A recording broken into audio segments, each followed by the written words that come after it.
tey vraiment ñu am mbégte bu mag a mag gaa yi dalal kenn ci ñi nga xam ne ay doomu Gandiol lañu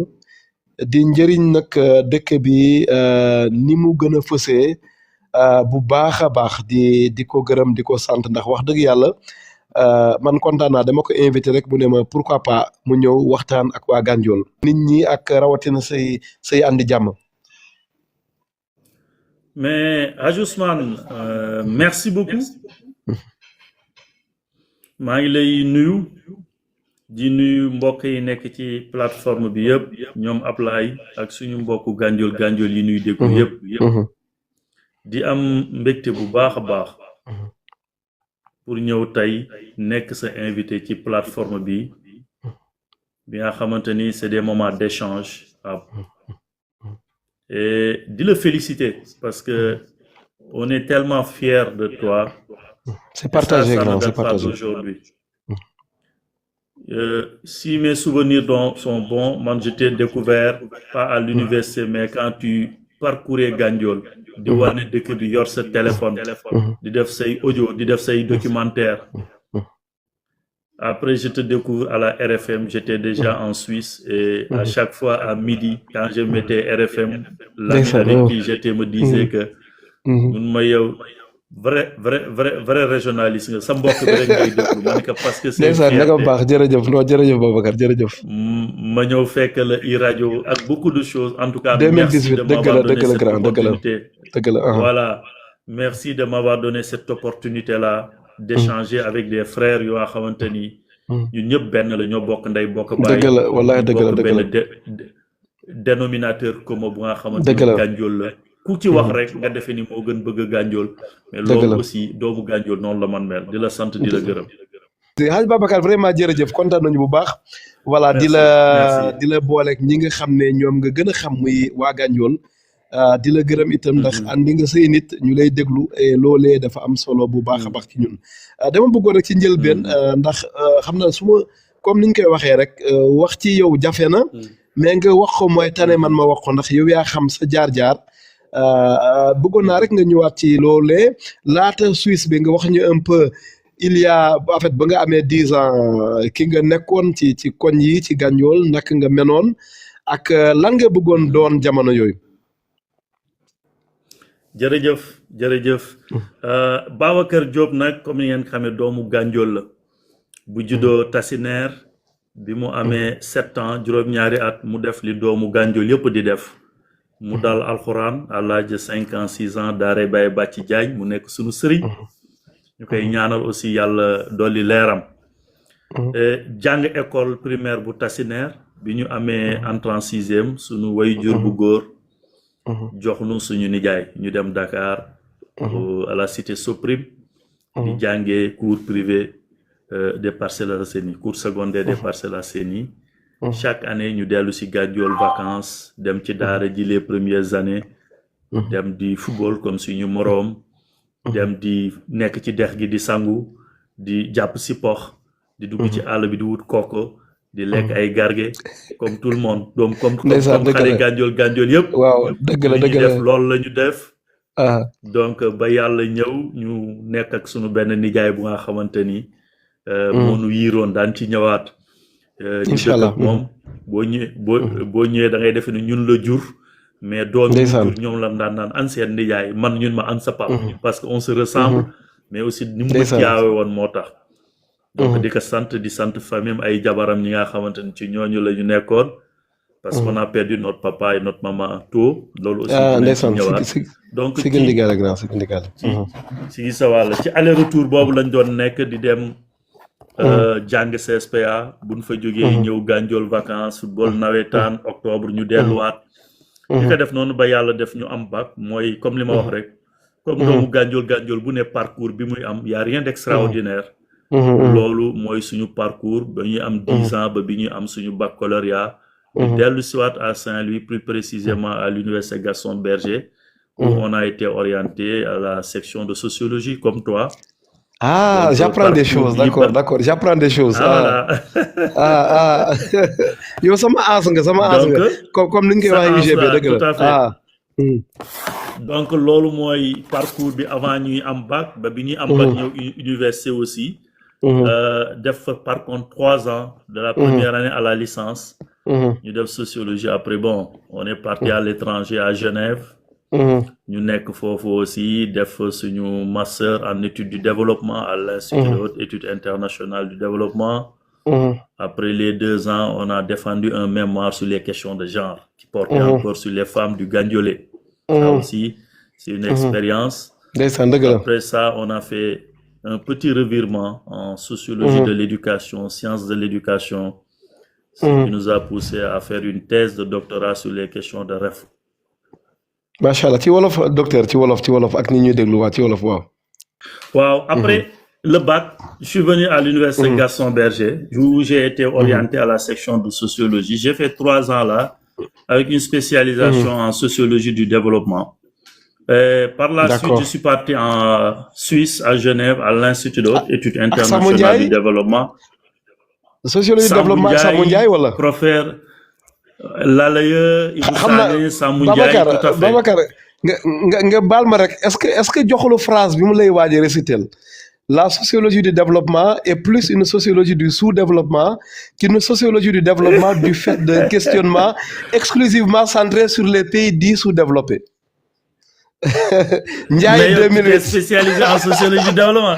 Non, c'est que man plutôt sociologie des organisations, mais dama bëgg sociologie en général, bëri li mu ci lire. Voilà, baal ma bàyyi nga continuer Babacar. Très bien. Donc, après ça, je suis parti à Genève où j'ai fait un master en études du développement. Après, automatiquement, je suis parti à l'université de Genève au niveau de la faculté de psychologie et des sciences de l'éducation. Ci wolof J'ai fait Babacar, un master d'ailleurs en analyse. Ci wolof waaw. Ma dem université def foofu benn master. ci domaine sciences de l'éducation. Bi ma fa jógee nag si laa dem def sama thèse. Sur la réforme de l'enseignement supérieur au Sénégal avec le LMD. Bi ma paree thèse bi, et j'avoue que avant de finir la thèse, j'avais une option de partir au Canada avec une carte de résident permanent. Bi ma demee, j'ai fait 6 mois. Ma ni bon, je quitte un pays du Nord, je vais dans un autre pays du Nord où c'est un autre modèle. Ma war a jàngat lu bare. Je me suis dit que ni man Amérique du Nord, ma def presque une année en 2013, ma dellu à Genève pour terminer ma thèse. Quand j'ai terminé la thèse, je suis resté 1 an. Malgré la thèse, j'étais en train de travailler avec mon directeur de thèse, qui assistant bi dans le cadre de ses cours. Après thèse, bi, ma nek terre des hommes suisses, comme chargé de programme et puis de vulgariser la marche de l'espoir bu ñu doon organiser pour le compte en tout cas des écoles genevoises et françoisines par rapport à la solidarité des écoles en Afrique. Bi ma paree foofu nag ma toog ba yaasar ma ni bon moi je vais rentrer au Sénégal. Bi ma nee damay ñibbi nag y avait beaucoup de mes potes sénégalais, suisses, italiens, français mun ma mais toi tu es malade. Comment tu peux venir ici, tu finis tes études, est-ce que tu as une promesse d'embauche? Man leen non, j'ai pas de promesse d'embauche parce que tout simplement j'étais venu pour jàng moom fi indi woon. Pare naa jàng. Dama war ñibbi. Pour 2 raisons. Man leen la première mooy que man d'abord je rentre dans mon pays. Ça c'est un premier élément. Deuxième élément parce que xëy na aussi bu fekkee ni côté France la. Ils comprennent mieux nos réalités en Afrique mais côté Suisse yi ñoom pour ñoom à chaque fois bu ñu déggee les pays surtout de l'Afrique noire dañuy defe ni pays de guerre le pays de maladie le pays de pauvreté le et moi je voulais leur montrer que je rentre dans un pays boo xam ni c'est pas un pays en guerre c'est un pays qui avance lentement mais sûrement man leen nag donc j'estime que am naa compétence yi ma war am. Il y a des opportunités bu ma yeggee bu ma dëggalee sama bopp gëm sama bopp mën naa ci génn. Et là j'ai fait le pari. Ma ñibbisi. Avec mes diplômes. Sans promesse d'embauche ma ñëw pendant 1 an et demi. J'ai bourlingué comme on dit nekk ci école privée yi à Dakar di joxe cours ba Covid-19 ñëw. Bi Covid ñëwee avec un ami Jean-Alain Goudiaby. Nous avons un projet avec l'Agence française de développement sur la résilience du système éducatif au Sénégal. Est-ce que ça te tente de venir à Ziguinchor et tenter une expérience nous ubbi un institut? Fait que bon, quand je faisais ma thèse, parfois je ñëw def cours à Ziguinchor, parfois à l'UVS. J'ai tenté l'expérience pendant 2 ans et ça m'a servi. Ça m'a permis dans un premier temps de découvrir le Sénégal, mon pays. Parce que j'étais le chercheur principal qui devait sillonner le Sénégal avec des enquêteurs, avec des assistants pour collecter les données et les traiter. Et là, on a produit 5 rapports. À la suite de cette expérience-là, j'ai gagné un poste à l'UCAD au niveau de la FASTEF dans le département de psychopédagogie. Pendant la première année où j'étais stagiaire, ça correspondait avec les périodes de troubles politiques au Sénégal, malgré quelqu'un qui était dans l'opposition, tu es stagiaire et puis tu t'engages avec les risques que ça a emporté. Finalement, c'est comme ça qu'on a intégré l'Université Cheikh Anta Diop de Dakar, où on est maître de conférence en sociologie de l'éducation au niveau de la FASTEF et puis dans le département de psychopédagogie. Voilà un peu le parcours sur le plan académique et un peu professionnel. J'ai un peu mixé les choses. Après, maintenant, il y a des expériences par-ci, par-là, de manière associative, mais aussi parfois du bénévolat. Mais en résumé, dans l'olu moy jaar bi nga xamanteni amul dara lu extraordinaire quoi. Jërëjëf docteur. Non, c'est extraordinaire, machallah comme parcours. Genève, forcément, xel bi day dellu ci lac Léman. Ma yàgg joxe l'heure ci lacu Léman alors que j'ai jamais visité ce lac-là que j'adore vraiment. Jërëjëf ñu ci wàllu politique la ñuy commencer gannaaw présentation bi. Engagement politique bi kañ la ñëw ci sa vie ndax dafa judd rek fekk Pastef ñëw na wala yàgg nga engagé wu ñu lay sànni lacrymogène ci beneen parti laata ngay ñëw ci parti bu Ousmane Sonko. Alors engagement politique bi man dama naan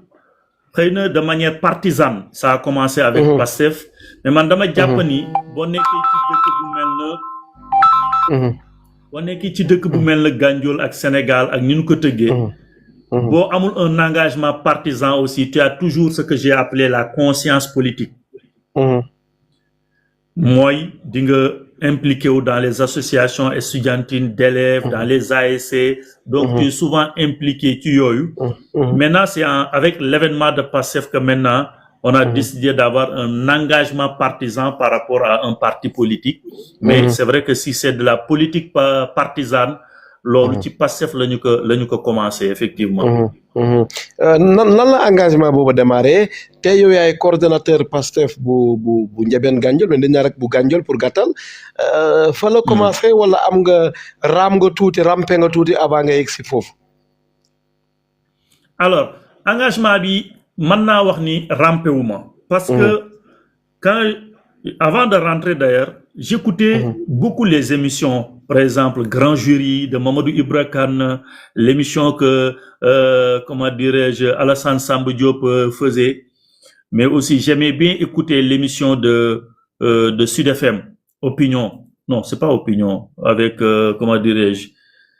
c'est Opinion je pense. Un jour j'entendais Ousmane Sonko parler, c'était en 2016, j'étais pas encore rentré au Sénégal. Avec un ami, il était intéressant. Mais en certain moment, la déduction que j'en ai fait, moi, ça m'a xarit bima toog man que Sénégal dal ku jóg rek ni dafa bëgg nekk président de la République. Ci émission bi non. Après je continue, j'écoute, mu jeex man que pourtant il dit des choses intéressantes. Yo xamni man je le pense en bas mais il le dit haut. Après je continue à chercher sur YouTube, xol le parcours. Affaire bi commencé m'a intéressé mais pas pour autant maintenant damay engagé mais j'avais trouvé le gars intéressant. Quand je suis rentré au Sénégal, un ami, un neveu vient m'approcher. Un certain Amadou Moussa Fagnan de Paris. Xamna du yom nak mais ci wolof xam nga Suisse mom dañu bëgg dama rappeler. Inshallah rappeler à l'ordre. Waaw mais dama la bëgg dag aussi dama la bëgg dag waaw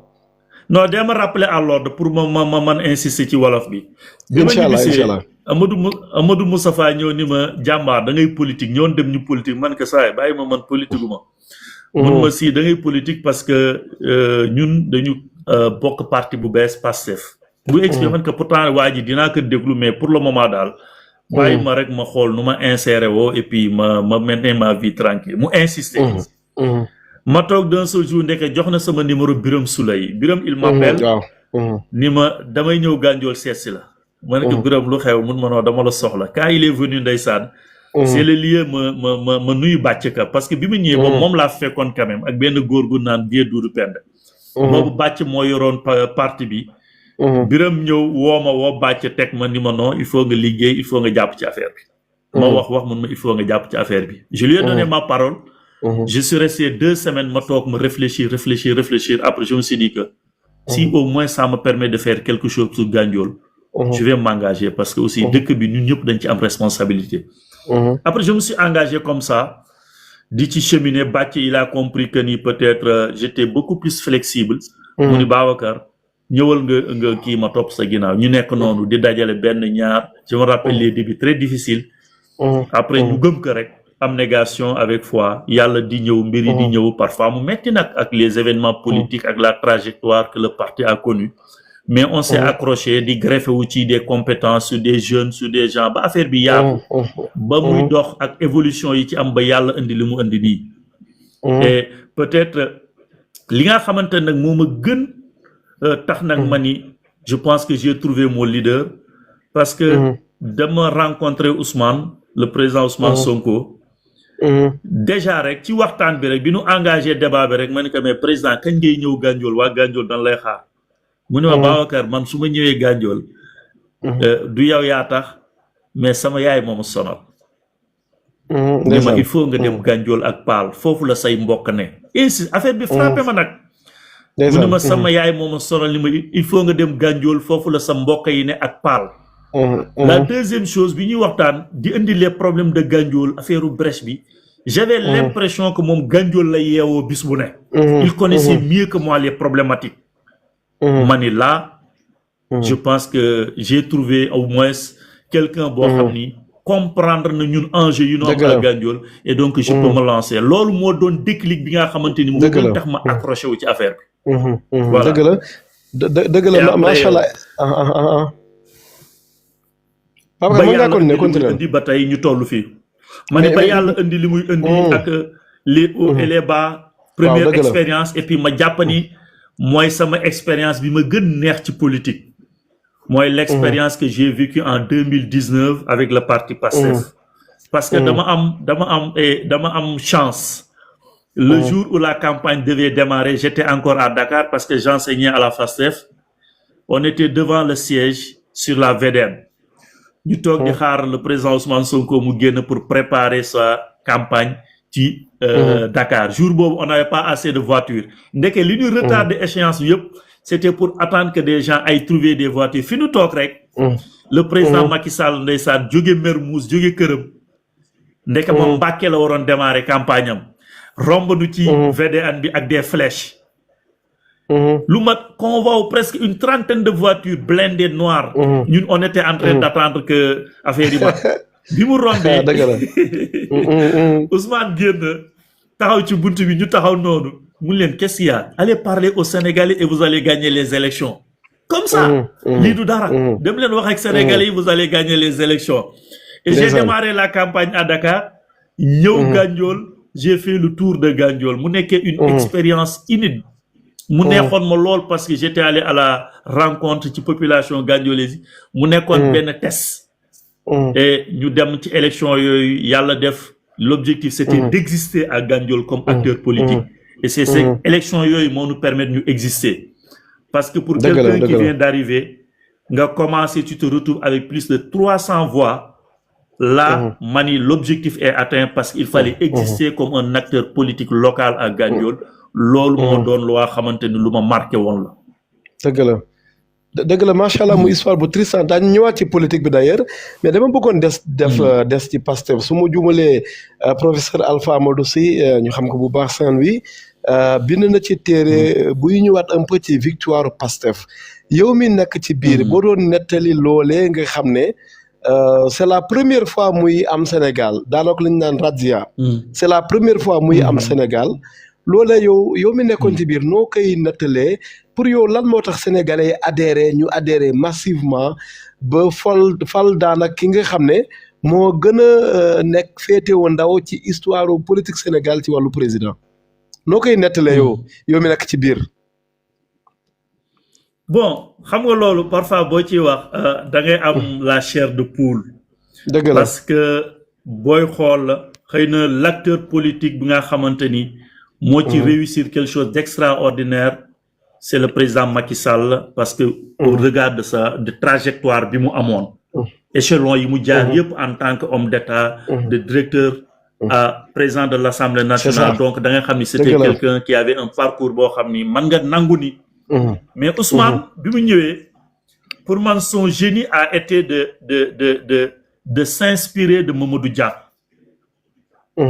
parce que pour man toucher ce qu'il y a de plus sensible c'est les Sénégalais mooy le retour par exemple à la sénégalité mooy ni leen mooy gëmloo waat na suñu bopp te pour man loolu liggéey bu Ablaye Wade amoon commencé woon réussir la parce que ak Ablaye Wade les gens dañ doon les Sénégalais dañ doon defe ni ils sont capables de faire tout mooy le Sénégal qui gagne boobu Ablaye Wade doon wax pour man Ousmane moo ko matérialiser ci gëmloo Sénégalais boppam moo ko jëmmal pour man loolu la réussir mais mu boole ci loo xam ni mooy aussi katit discours bi mu correspondre ak actes yi muy poser loolu dafa am solo ci Sénégalais mooy li nga wax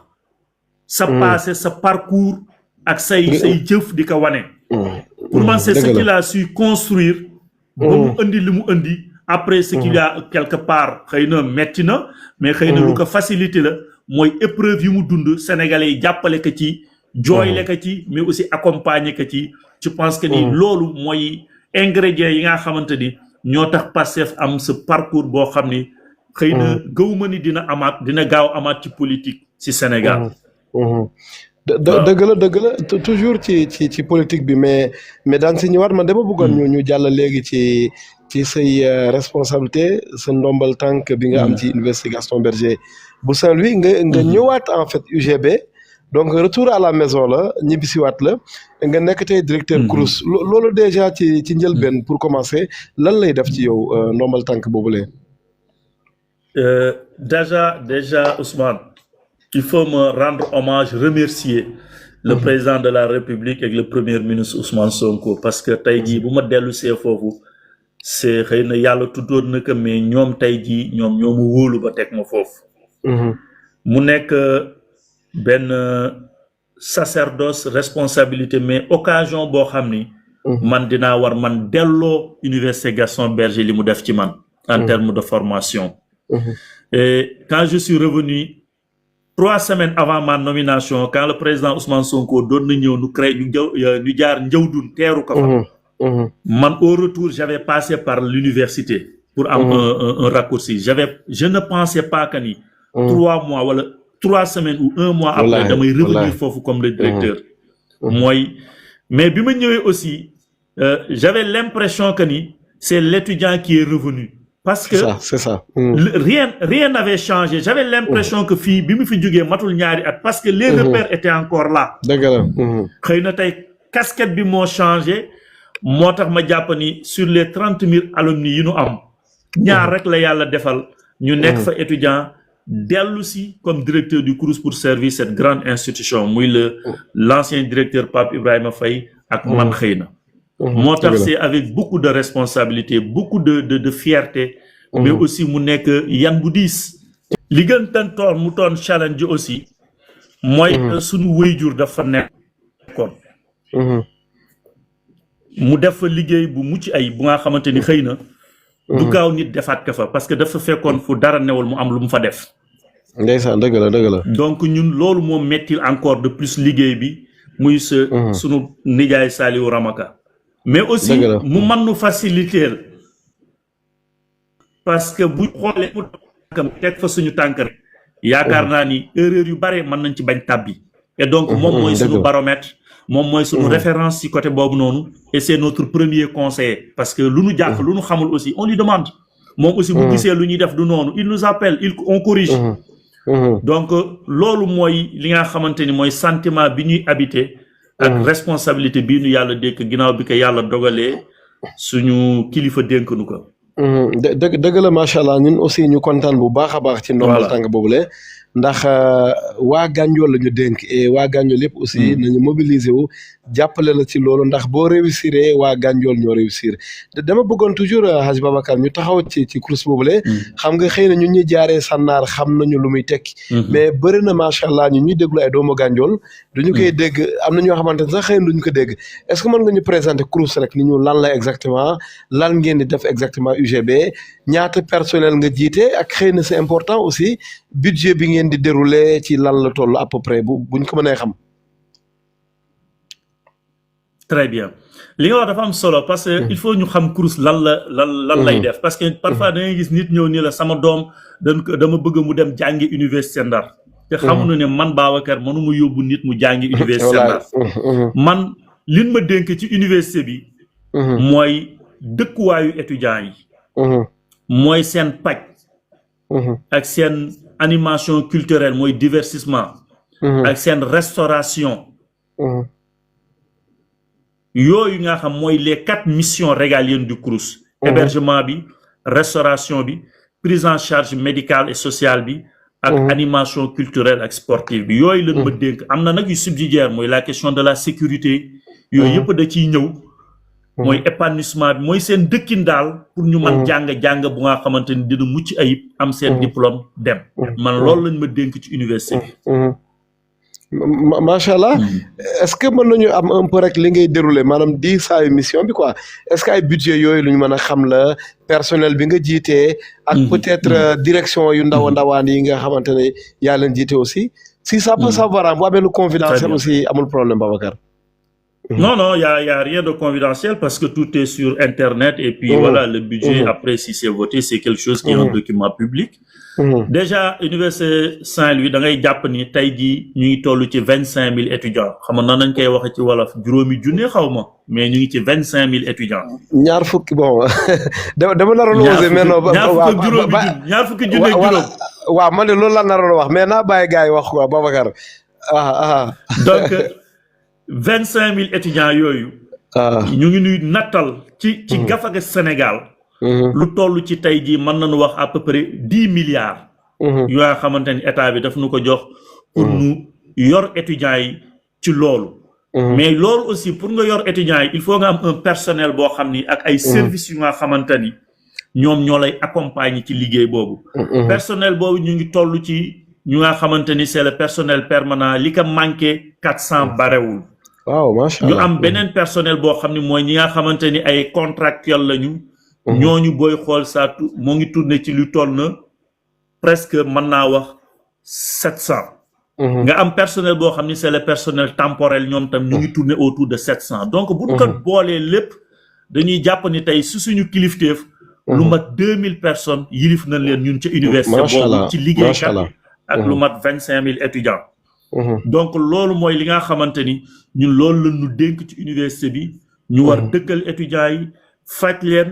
jox leen ñu lekk mais aussi occuper leen sur le plan en tout cas animation culturelle ak sportive. macha allah ñun ñu bëri jaar nañu Sànnaar gis nañ ne ci départ bi yow sentir nga loolu dañ demoon jamono boo xamante ne gars yi dinaa la Sànnaar man de dama fay nekk yore chambre mais gars yi dañuy wër quoi naan ngir yàlla kaay leen dëkk man aw ma dëkkandoo ñu dem ba néeg yi dafa commencé woon gën a bëri en tout cas man ba mu doon quitté 2012 yow tey ban coppite nga bëgg andi ci wàllu woowu la tey. waaw Ousmane loolu il faut ñu saluer effort yi nga xamante ni gouvernement bu bees bi def na ko bi mu ñëwee ba léegi. c'est vrai ku wax université wax jàng mu kawe mi wax tumuranke wax endurance wax jafe-jafe wax défi à relever bis bu ne damay wax suñu mbokk étudiants yi man leen la première génération qui est venue en 1990 ñoom tam dañu amoon ay jafe-jafe xëy na jafe-jafe yi ñoo bokkul seen jafe-jafe mooy lan dañu ñëwoon dëkk ak ay rabu àll dëkk ak ñoom ñii xamuñu ko ñii jóge Dakar masuñu gis sax jiit ñii masuñu gis sax kañe ñu dëkk ak rabu àll yooyu yëpp ci environnement boobu noonu mais malgré loolu teewu leen ñooñu tey am nga ci ay premier ministre am nga ci ay ministre de l'enseignement supérieur am nga ci ay ministre de l'énergie am nga ci ay directeurs généraux mu am la deuxième génération man lu may tudde la deuxième génération mooy ñun ak yéen à partir des années 2000 deuxième génération bu ñun suñu défi majeur xama di nga ko nangu ak man ou pas c'était les questions de l'assainissement mooy infrastructure bi attanatul woon poids bi fi newoon dëgg la ñu doon d'accord assainissement bi ndox bi di tuuru donc loolu moo doon suñu défi ñun loolu aussi état bi tey ren ji yàlla def na si suñu ay état bi réglé na la question de l'assainissement sur instruction du premier ministre tey féyte na boor la question de l'eau yooyu ay défi la woon ci ñun tey ji loolu am na xale yi fi nekk tey nag ñoom défi massification bi la ñu tollool mooy la question de l'hébergement et la qualité de la restauration ñoom défi boobu la ñu tollool te ñeneen ñi ñëw aussi xëy na beneen défi la ñuy tollool mais tey défi boobu ñu tollool gis nañu bi ñu ñëwee ba léegi chantier yi avancé wul parce que xëy na réew mi fi ñu ko fekk la mais ñun si suñu wàllu bopp il faut ñu jàpp aussi que ni dans amul benn pays ci àdduna bu état di héberger étudiants yëpp amul loolu étudiants yi xam nañ ko ñun xam nañ ko mais ñi ngi ci man héberger le maximum il faut le faire ñun loolu tax na comme ni nga ko wax da nga daan wut koo dëkkal leen tey mën a toog di nga am ñett ba ñeenti nit ci même chambre bi moo tax ñun ñu ni le temps état bi di terminer chantier yi nanu xool ñi nga xamante ni mooy ñee doctorat nga xam yàgg nañ fi am nañu expérience ci vie campus bi ñun leen nag may leen seen rakk yi ñoom ñu place bi seddal leen parce que règlement intérieur dafa wax ne boo amee 8 ans boo fa defee huit ans amatoo droit am chambre ñu ni nag ñooñu surtout ñi nekk thèse nanu may xale yi ñi nga xam ñu ngi soog a ñëw dëgg la ba pare aussi ñu xool chambre yi nga xamante ni moo doon chambre yoo xam benn nit fa daan dëkk ñuy essayer teg fa ay lal superposé xool yu nga xamante ni tey jii salle d'étude amatu fa dem salle d'étude di réviser tey salle d'étude am obligé ñu transformer ko ay chambre ak ay lits superposés donc ñun si suñu budget bu ndaw boobu stratégie yooyu la ñu nekk di teg pour man accompagner étudiants yi pour ñu mën nekk dans les meilleures conditions côté restauration bi aussi ñu ngi essayer xool nan la ñuy def pour yokk salle de réfectoire yi pour yokk le matériel mais aussi renouveler la batterie de production mooy yu ñuy toggee tey yu ñuy toggee resto 1 première génération waxuma ñun ak yéen mais première génération bi yooyu la leen daan toggale yàlla def na ci sunu ay bi aussi gouvernement bi lancé na marché boo xam ne day renouveler le matériel du restaurant numéro 1 mu nekk un acquis considérable donc yooyu mooy jafe-jafe yi ak ñun solution yi nga xamante ni moom la ñu nekk di apporter pour que mu am changement sur le plan aussi des infrastructures ak budget bi ñu am parce que ñun amuñu budget d'investissement liñ ci am ñu ngi ciy def ay yoo xam ne dina tax xale yi seen nekkin gën yemb ci campus bi ñu ngi defar ay parcours sportif ñu ngi defar ay checkpoint de sécurité pour ñu nekk ci sécurité bu baax ñu ngi aménager des espaces verts ñu ngi aménager des salles de cafétéria ñu ngi aménager des boulangeries pour que étudiants yi seen dry yooyu yëpp ñu koy mën fóot foofu ak yeneen yu nga xamante ni ñu ngi nekk am ay terrain basket ay terrain football pour que ñoom aussi ñu mën épanouir ci biir université bi parce que ñun suñu ambition mooy def le campus social une ville intelligente avec toutes les commodités loolu xam nga ne laal nga ma te xam naa ne yaa ko tey nga ne ville intelligente parce que xam nga ne man technologie dafa kaa bëgg et j'adore ça loolu xam naa ne moom mën ngeen Babacar mën ngeen waxtaan ak Dieynaba Diop bu délégation au pôle urbain bu Diamniadio nga xam ne ci Sénégal moom mooy manager vraiment la ville intelligente bu Diamniadio di voyager ay Marrakech ak yeneen di dem di jàng ci ville intelligente yu bëri te itam Saint-Louis ville intelligente boobu projet la aussi bu ñuy doxal waa Babacar waa tout à fait parce que xam nga loolu xam nga da nga ni laal naa la parce que dama doon daaneel ci aspect boobu noonu beneen défi bi nu am bi nga xamante ne def nañ ci ay jaloore ci xam naa ni dina la neex lool mooy la question de la digitalisation de nos services dëgg la tey jii on a déployé un logiciel boo xam ni dañuy digitaliser par exemple les tickets de restaurant dañuy digitaliser le paiement des chambres dañuy digitaliser sax le paiement de certains employés du CROUS ak le service médical yenn services yi ak des pointeurs qui contrôlent plus donc loolu avancé nañ ci parce que ak effectif yi il faut que trouver des moyens modernes yoo xamante ni nouvelle technologie offrir nañu que pour faciliter mais aussi pour plus de fiabilité et de sécurité dëgg la mu nekk lu am solo je pense que keroog bu mu nekkee maître de cérémonie université bu Thiès ñu doon lancé application boobule soit on s'est parlé wala gisee nañu maag yow xamatuma daal Babacar. on s'est parlé on s'est parlé ba ma lay tooñ ni la grand man lii laa bëgg mu am chez nous à Saint-Louis et vraiment félicitations ci li ngay def yombul. xam nga boo ñëwee hérité maanaam boo ñëwee doon loo xamante ne ñeneen ñoo ko doon def. day am toujours lu parfait ak loo xamante ne da nga koy jooyanti mais lu ñu mën rek ñun waa Gandiol comme yow yaay géré mooy ñun dañ lay ñaanal bu baax a baax mais j'espère seulement que bi nga ñibbisee Sànnaar demoo nangu sa nekk parce que il faut ma vérifier loolu aussi Babacar. non dewuma nangu ka mais je suis parti en pèlerinage. ndeysaan pèlerinage. ndeysaan à 2 reprises d'ailleurs. fekk fa benn boy ma fëgg ma ne que damay jël si sama nekk quoi. après j'ai resté là-bas. j'avais promis de revenir pour boire du thé ak moom. waaw mais je l'ai fait comme ni que premier ministre defee bi mu ñëwee. aussi def ko bi mu ñëwee aussi. Abdourahmane Diouf def ko bi mu ñëwee aussi dem delluwaat seen néeg yi. et c'est avec beaucoup d'émotion. incha allah man dinaa ñëw man nag ñaari néeg laa amoon naa village A ak village K. dinaa ñëw nangu samay ñaari nekk docteur Babacar Diop directeur CROUS ba pare nekk coordonnateur Pastef bu Gandiol mbokk yi moom mooy tey sunu gan ci seen i jotaayu waxtaan regard sur le Gandiol muy jotaay bi ñu lancé weeru koor gi ba tey macha allah di kontaanee ay bés ci biir ay bés bi ñu am ñoo xam ne ay doomu Gandiol lañu vraiment ñëw di waxtaan ak waa Gandiol ci ay points yu bëri tey nag ñu am mbégte bu mag a mag waxtaan ak docteur Babacar Diop docteur très rapidement damay placé ñetti question rek jeexal après gars yi mën a dugg nag jàmm santé waxtaan ak yow moom mooy bu nu dellu see maintenant ci Gandiol mais dañu des ba tey UGB gis nañu macha allah le fait que waa Gandiol gis itam seen bopp ci CROUS ak ni nga koy gérer est-ce que mën nga ñëwaat ci poñ boobu ndax xam naa ne ku bëgg dëkk bi nga itam. très bien alors c'est vrai que CROUS ci département de Saint-Louis bi la ne ñu waru fa yam aussi ñun dañu jàpp ni bépp sénégalais bu nga xamante ni am nga les compétences ñu war la mën offrir une possibilité dal la ko war offrir au CROUS. bi ñu ñëwee ñu gis ni on avait des lignes yu nga xamante ni dañuy démarrer jógee Saint-Louis ñëw. amuñu woon ligne buy jógee Gandon amuñu woon ligne buy jógee Paal amuñu woon ligne buy jógee Gandiol. ma ne leen pour des questions de justice sociale et d'équité dëgg la il faut que les 5 communes yi nekk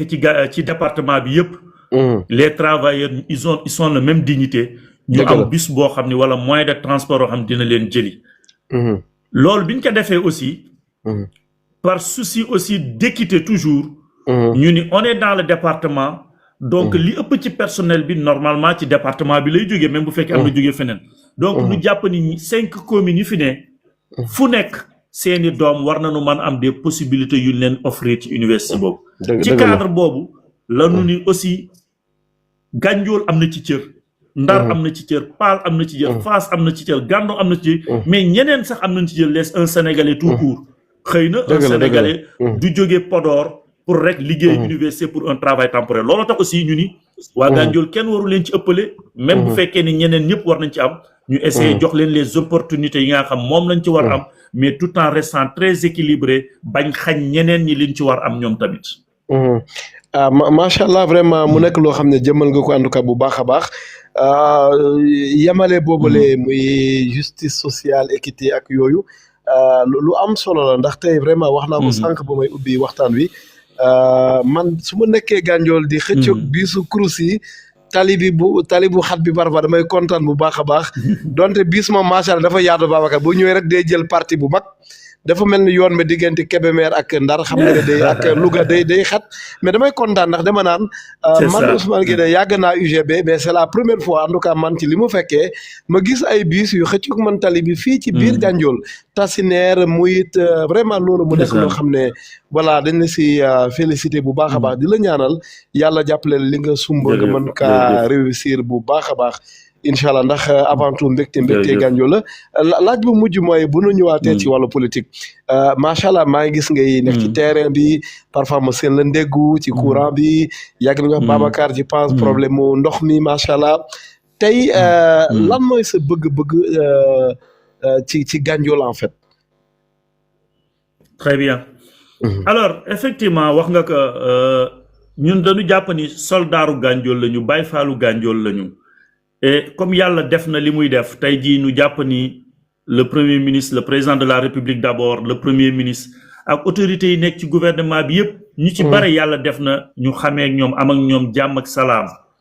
tey xëy na ñun wàllu université la ñu dégg mais ñu jàpp ni ku mel na Jean-Michel Sène ku mel na keneen ak keneen ku mel na kii am nañu kóllëre goo xam ni tey jii war nañu mën gis Gandiol village bu fi amul courant wala dëkk bu fi amul ndox ñu dem taxaw solliciter leen pour ñu jàppale ci sunu askan comme ñoom aussi ni ñu amee soxla am seeni doom am seeni waa xamante ñun ay sénégalais lañu war nañ leen accompagner parce que aussi dañu woote li ñëpp moom ñëpp jot ci moo tax ñuy jàpp ni les services sociaux de base loolu lu ñëpp war am la donc ku ko am autorité nekk ci dëkk bi rek war nañ la approcher ñu ciy def liñ ci def monsieur le maire nekk fi di fi def li mu man keneen ak keneen ci politiciens yi nekk ci Gandiol yëpp ku nekk li nga mën nga indi ko loolu pour man mooy Gandiol parce que tey bu nu indee rek li am solo rek mooy na Gandiol am que ce soit Babacar que ce soit monsieur le maire que ce soit quelqu'un d'autre lu ñu am nanu indil waa Gandiol après nag bu waa Gandiol amee rek mooy ñun ñëpp réussir nañu dëgg la bon ma je mets un peu les pieds dans le plat nañ koy waxee ma def tànk bi ci boolu ceebo jën bi est-ce que tey ay nekk maire de Gandiol wala leneen est-ce que yitteel na la tey wala pour le moment yaa ngi rek ci social bi Babacar non en fait loolu lu ma ciy tontu xam nga mooy lan mooy que ni man manuma dëkk Gandiol nekk doomu Gandiol titre bu gën rëy ci Gandiol pour man bu dul nekk imam parce que nag loolu kenn ëpp ko pour man nekk imam titre bu rëy la nekk chef de village nekk maire ci sa biiri mbokk loolu manoo nekk doomu Gandiol ci nga xam ni position yëpp boo ci nekkee pour defar Gandiol la nga ni bëgguma ko mais dafa fekk ni pour le moment man jàpp naa ni fi ma nekk fii maa ngi fiy servir Gandiol ci li ma man ëllëg bu laajee ma wutaat station boo nga xamante ni dinaa gën man servir Gandiol ma wut ko mais aussi c'est pas la personne de Babacar qui est important parce que tey Gandiol bare na ay compétences parti bi bare na ay compétences ñu politique la ngi fi ñii politique yi nga fi keneen ak keneen nga mais bu ñu waree taxaw ni bëgg nañu nekk maire on l'assumera ñu def ko mais pour man heure ba jotul te fi ñu toll nii ñu ngi fi am liggéey bu ñuy def ci dëkk bi dañ ko bëgg a yeggale incha allah dëgg la incha allah docteur Babacar Diop moom moo nekk sunu gante ci regard sur le Gandiol 23h jot ba tegal 9 minutes Abdoulaye Gandiol ma delloo la kaddu gi xëy na nga ñëwaat un peu ci waxu Babacar très rapidement après ñu dugg ci ñaareelu pàcc mi jox kaddu gi gars yi nga xam ne ñu ngi taxaw surtout waa Pastef quoi n'est-ce pas Babacar Abdoulaye. voilà merci Ousmane jaajëf liggéey bi rafet na vraiment di nuyuwaat encore Babacar Diop directeur. di ko gërëm di ko sant ci disponibilité bi nga xam ne may nañu ko tey vraiment. di ko masaw coono tamit xam nañ nekkul lu yomb waaye bëgg Gandiol ak engagement bi mu am vraiment mu ngi def effort waaw li ngeen ci jot a wax moom macha allah lépp rafet jot na wax parcours am fi mu jaar ak ci liggéey bi ni mu si nekkee vraiment te li nga wax tamit Ousmane lu am solo la xam nañ ne mu ngi def ay effort bu baax a baax même bu fekkee ne tamit Gandiol lu mu am rek mérité na lu ko ëpp vraiment dañ koy féliciter d'abord ci nomination bi di ko ñaanal yàlla na fa yàgg wala bu fay jóge tamit yàlla na jàll ci gën a kawe incha allah